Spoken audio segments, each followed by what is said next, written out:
Chi si sente colpito dalla multa a volte è un po' incavolato. Padova al primo posto nel Veneto e al quarto posto in Italia per multe incassate pro capite. Significa, secondo uno studio del Sole 24 Ore, che di media ogni padovano ha pagato 113 euro nel 2017. Un triste primato, un vero e proprio salasso davanti solo Firenze, Bologna e Milano. E dopo aver dovuto aprire il portafoglio, i padovani ora pretendono almeno che il sindaco Giordani investa nella manutenzione delle strade. Cosa vuole che ne pensi? Che sono un po' tantini. Dovrebbero usarli magari questi soldi per sistemare le strade? Beh certo, questo senz'altro. Lo fanno secondo lei? Vedere le strade? Beh, non molto, decisamente. Quando sono applicate bene, va bene. E poi come dovrebbero essere usati però questi soldi?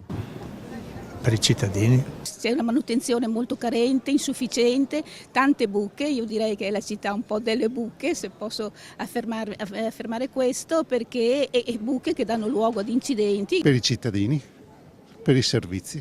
Visto che è un servizio pubblico appunto del comune che incassa tutti questi soldi, devono essere sfruttati per qualcosa di utile alla città. Le biciclette sono a rischio un po' per le rotaie del tram, dove io spesso sono anche caduto, e poi devi anche metterle un po', diciamo, renderle agibili alle biciclette, alle auto, scooter, in modo che non ci siano pericoli per la strada. A portare le cifre più alte nelle casse comunali sono gli autovelox lungo le tangenziali, circa 400 infrazioni al giorno, ma i padovani pensano anche al centro storico, fin troppo controllato, e chiedono investimenti nel trasporto pubblico in centro, dove la crisi del commercio è pesante. È un controllo in città, centro, ma anche fuori le tangenziali sono molto così controllate e le multe sono care, scoraggia anche al ricorso e quindi si pagano per evitare altre spese. Infine i padovani temono che troppe multe allontanino i turisti dalla città. Ci siano tante multe, quindi viene anche meno gente. C'è un rischio e quindi è meglio riprendere quella fetta di turismo